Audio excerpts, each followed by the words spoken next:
Tangu ya mvita ya solo yo ezali tangu ya mvita tango ya bitumba vita elingi kolakisa bitumba ya solo tobelela bankoko na biso tobelela nzambo bankoko na biso po ete apesa biso makasi mayele pe bwanya ya kobunda bitumba oyo ya mvita oyo toza na yango ya solo tozali na bitumba na banani ya solo toyebaka boyebike toyebisa bino tozali na bitumba na ba-occidentaux.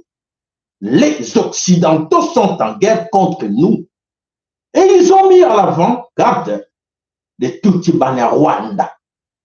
Les Tutsi-Bana Rwanda, qui sont la RDC Congo, volent. Donc l'objectif des Tutsi-Bana Rwanda, c'est voler pour donner aux occidentaux. Vous avez compris? À résumer, c'est ça. Alors nous avons encore qu'on a besoin de vous êtes dans la guerre. Oza na katina bitumba. Oza na katina guerre. So oza kunyorango etalio. So kanti oza na bitumba te. Oza na paix etalio. Nous savons que nous sommes en guerre contre ces gens que je viens de citer. Alors nous avons encore qu'on a besoin de comment vous nous kimbangu dans ton noir. Na comment mama qui pas envie t'andona. Na comment banko qu'on a besoin bon sur bébé monene dans Nzambe babele la Nzambe yampungu tulendo nzapa nzakomba a Congo mungali vidi mukulu Mungu baba Mungu wa milele Nzambi gaungu kalunga babele la kie yo pepele la ka bele la ka ndenge ngana tangi ba Congo na nyoso so oza monte ya côté ni ya Congo bele la oza muntu Oza muntu belela nzambo ba bantu bakobelela soko ke obelela nzambe mususu oya idoma belela ko ba reptilien matalio oza na kati na bobundi oza boloko la nyoka omoni ngai oza boloko la nyoka oza ko bina boyebite un pied dedans un pied dehors matalio. Chers compatriotes, est-ce que vous savez que vous êtes en danger? Est-ce que vous savez que vous êtes en danger? Nous allons vous expliquer aujourd'hui, Bonanda, attentivement, vous allez comprendre pourquoi j'ai dit que vous êtes en danger. Moko na bino abenda matoi ayoka nini na ele bino lelo. To senga na bino lo sako kati na mabota na bino, to pese lo sako pa mbuta na biso mbuta MKN lo sako pa na yo grand sponsor Nzamba Pambola yo. To bosanité papa na biso Michael, to bosanité maman na biso Ana lo sako no matodo lo sako pa na yo. Papa Michael matondo lo sakpa na yo. Papa na biso Emmanuel Yeko matondo lo sakpa na yo. Papa na biso Bitodi matondo lo sakpa na yo. Ya solo te bandeko yo bayebike ya solo bandeko na biso wana to tanga ka bakombo wana bayeba na ke bango nde bato basunga ka chaîne na biso. La bandeko mususu batikali lo sakpa na bino epa na yo ndeko papa Pierre Kimbondo lo sakpa na yo Bijou Kizinga lo sako bomba lo sako mama Christine Yande lo sako pa na yo papa na biso Pekos Fansongele ba geste na otomo na kango lo sako Nzambe pa Pambola yo maman non ndeko na biso Antoine Ilonga lo sako pa na yo Kamba lo sako pa na yo maman Valérie Luna lo sako maman Christine Yande lo sako to bosenete maman na biso pe asunga ka biso de temps en temps na kata chaîne na biso maman na biso Fatuma Banza lo sako pa na maman Fatuma Banza Nzamba Pambola na libota na mobimba na masungi na yo nyoso sala ka pona chaîne na biso Kizamba yalala lo sako pa na yo mama Bijou lo sako mama Christine Yande lo sako Voilà, bandeko bana somi ko le Congo. Vous avez vu que vous êtes en danger. Tozongili wana. Et c'est notre soukela kibino que nous sommes en danger. Nous sommes en danger, c'est vrai, chers compatriotes, les allez alerte. Tozopé sabino. Bo baye bakate. Bo fongo la matoi bo yoka. Biso tchaka na alerte. To ko alerte bino. To fongo la bino matoi. To sera bino o nous sa ko yela bino. Moko wanga na te lobi. Que non na yeba kite mingi baza pe diba. Tant qu'on a ça le bas va distrait et le va retourner dans le chito. Ah papa ça est là. A ti ne sur élément on a appelé ça qui conseille oh mais maman papa. Mais dans le bas qui m'a camboté, tu seras attentif. Na auto le bela kabino mo sera attentif. Pour te mokili ça ko ninga na mabe. Mokili koti li kama. Mokili koti li kama soko za ko yebate matalio papa, matalio maman. Voilà, bandeko, chers compatriotes, vous savez au moins, na kati bandeko to na bango, tant que le baka to pesa bino ba information ba alerte, parce que un message na bandeko misusu, yebisa bango. Les kama eza wapi. Matondo pe na bino ya solo ke ba banso ba na chaîne na biso mokola lelo liboso, to senge na bino, merci, matondo abonnez-vous. Ko zapete, ça ne sert à rien de zapper. Écoutez-moi très bien. Ça ne sert à rien de zapper. Abonnez-vous.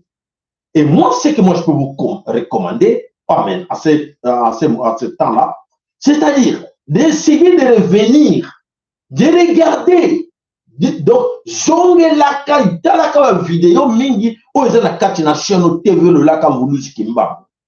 Il y a beaucoup de vérités pour le Bayango, il y a 8 ans, il y a 6 ans, il y a 4 ans, il y a 2 ans passés.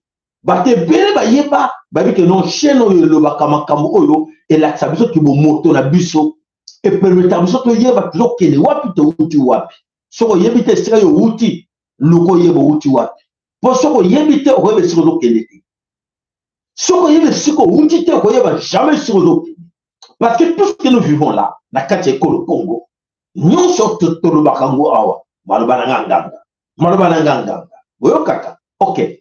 Matondo pona ba like na bino, matondo pona ba partage na bino. Ya solo que vous allez wana bozo landa biso attentivement, matondo na ba like na bino. Ça va pas mo la bino. Alors, très chers compatriotes, malam. Les dangers que nous avons, c'est quoi en RDC Congo? Na kanye mabo pendant que expliquer bino les dangers. Chaque jour de plus, chaque jour, autres à passer en cohabitation avec de tout Rwandais. Avec de tout Rwandais. Vous voyez que vous êtes en danger. Chaque jour au moins, bah, tout Rwandais dans leur plan satanique, diabolique avec les Occidentaux, bah, planifiant dans chaque secteur, dans chaque millier, dans chaque domaine, où il y a action, bah, au moins, bah, Boma, 100 Congolais. Le minimum n'a changé de phrase. Le minimum a tué, a koboma, a empoisonné. Il y a poison, à retardement, poison en action directe. Le minimum 100 par jour. 100, je dis bien. Le minimum, donc moins. Ce qui va salir, santé, donc va regretter. Donc, il va salir plus que 100. 200, c'est bien. 300, c'est bien. Mais le minimum, na Congo, surtout dans l'ouest, il y a Congo, il faut avoir boma 100. Tiba banda plan na bango. Ne ko kama, oui. Et belé, ceux qui me connaissent, bah, tu au poison, pour me connaître, au koufa, même sous dans 3 semaines, dans 4 semaines, au koufi dans poison, bah, tu es la queue. Alors, pour expliquer, bien, nous sommes, nini et les caca, n'a ma belé Congo. Chaque jour, au moins, 100 personnes, bah, ça va être empoisonnées ou, bah, koufi, nos modèles, nous sommes, modèles à mon dernier. Voilà, tout cela en complicité avec le corps médical.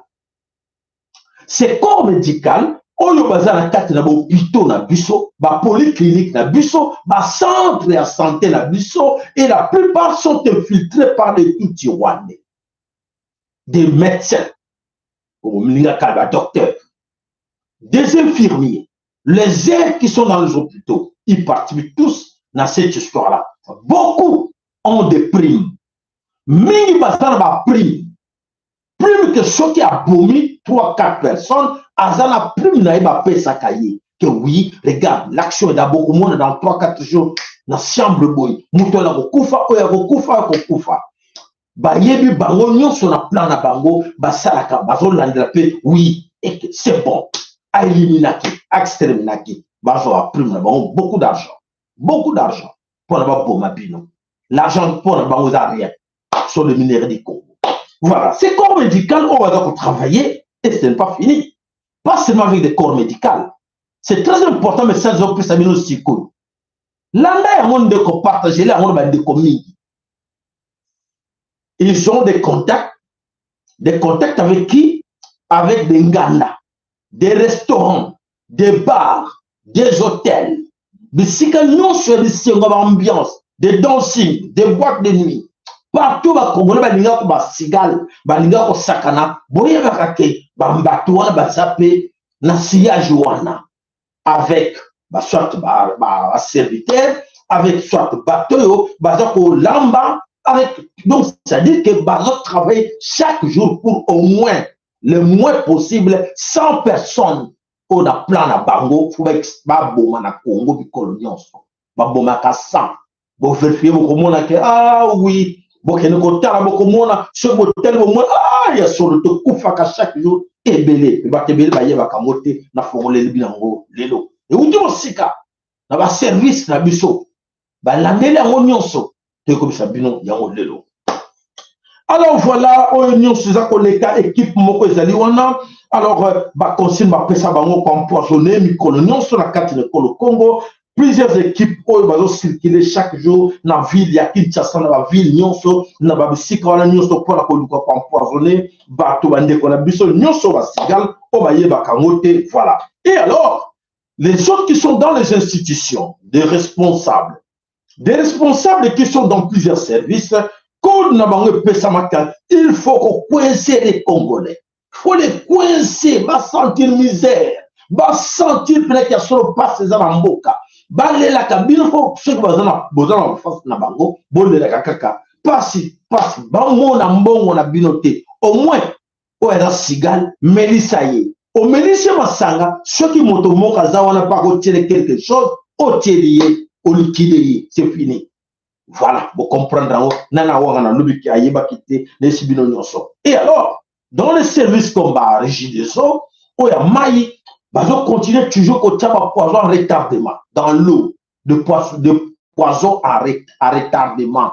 Voilà, ni gamalamu matono pona balek na bino communiquer mon eleki ou ayoka kité ah intalié passer message na bande ko na yonoso ou ayeba kamote ayeba leloke voilà les dangers autour qu'on passer na carte de Congo chaque jour. Donc alors bon quand tu vas épargner parce que beaucoup croient non on a la kenra le roi na tête. Atabazo marché kuna, atabazo tomboka. Non, moi je suis pas concerné. Eh, ngana kenera ka église dans zongi nanga. Na kati église wana keba, na kati ba service église, baza na kati.